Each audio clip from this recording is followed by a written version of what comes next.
But I mean, what has he got to prove? What's the point of anything that he would have to say? I don't get it at all.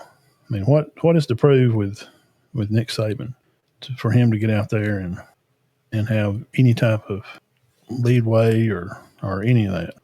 I don't see why any of that would be prosperous at all for him.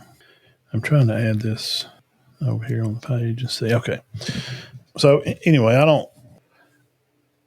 I mean, his age one. He can't just hang out there and just do all night and all day. I mean, at some point, your mind slows down, your body slows down.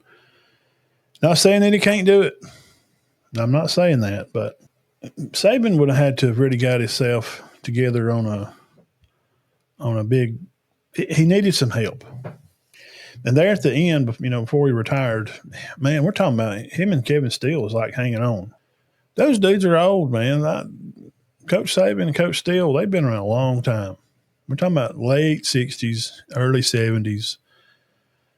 They didn't have a real big staff. And kind of after Kirby left and, there wasn't a real big group of, great coaches. And it had to be pushed back more on him. Well, he's not in his 30s or 40s anymore when he was, 50 something, at LSU. 20 years is a lot of time. It's a lot of difference in how you think and not saying he's still not sharp, but I'm trying to think of some excuse why he would come back to coaching. I'm trying to think. Now you got GMs, for football teams, they got GMs now. So, maybe he's thinking, well, what if I got me a good GM and, but where would he go? Where would he go? Where would Saban want to return? I mean, where do you even go? Does he stay in the SEC? He's going to have him a staff. He'd have to put together an awesome crew. And most of the guys, look, man, Lanning was offered, we heard he was offered the head job before DeBoer. Supposedly, there was a phone call made to Kirby. Hey, we know you're not leaving Georgia, but just out of respect for you and the time you give at this program, we just think it would be rude if we just didn't at least make a phone call and say, Nick's retiring. The job's yours if you want it. We know you're not going to leave Georgia. But we had to at least say that we offered because of the time that Kirby give the blood, sweat, and tears to give the program. Dan Lanning was offered. Sark was offered. Maybe if Pruitt was still around, if all that crap wouldn't have went down at Tennessee the way it did, his name may, because if he was still around, I don't know. But Dan Lanning turned it down. And what I'm getting at to say is if Saban's coming back and he's going to have a good staff, that adequated to a lot of him winning. Now, I know having great players is one. You don't have to say, well, Matt, he had the best players. He had number one class, won like ever 4 times in 6 years. I know. And if he wasn't one, they were 2.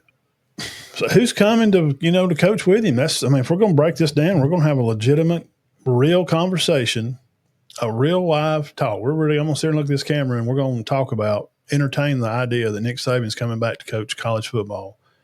There has to be a process of, one thing, you got to get a staff together.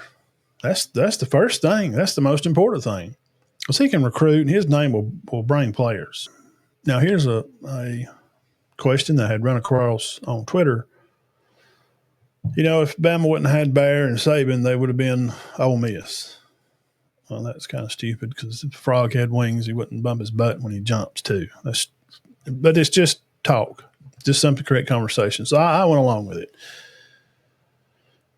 My idea and long thinking, I think deeply on stuff, probably too deep for most people. I'll probably get into it like real deep in my thought about, I can come up with a deep thought real quick. I'm a real philosophical kind of guy, when I do Bible study, I really, see it for the depth of it and the meaning behind it. So to answer those questions, if Bear and Saban, when it come to Alabama, would be like Oxford. Well, I don't think so. In my macro view from 30,000 feet, not micro. Don't be a micro thinker. To answer that would be, well, geographically, the way the land lays and population wise, being a history major myself, studied a lot of history. Tuscaloosa was used as it was the capital of the state. During the Civil War, there was housing of troops down there in Tuscaloosa. Oxford didn't have the population wise, and we all know what I'm getting to.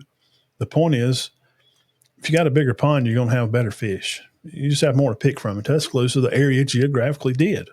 So without them, would it have been Ole Miss? No, they still would have been successful in some way. Now, would they have won as much without Bear and Nick? Well, no, I wouldn't think so. So I'm bringing all this up to say, part two, he's got him a staff together. Where's he going to go? Where would Nick Saban go? Where does it logically, geographically, where in this country, what fits him? You can say, well, he didn't a reboot for Alabama. He rebooted the university from some bad stuff they had went through, some bad coaching hires, some bad decisions. Had a ice cream machine in the weight room was the first thing he did.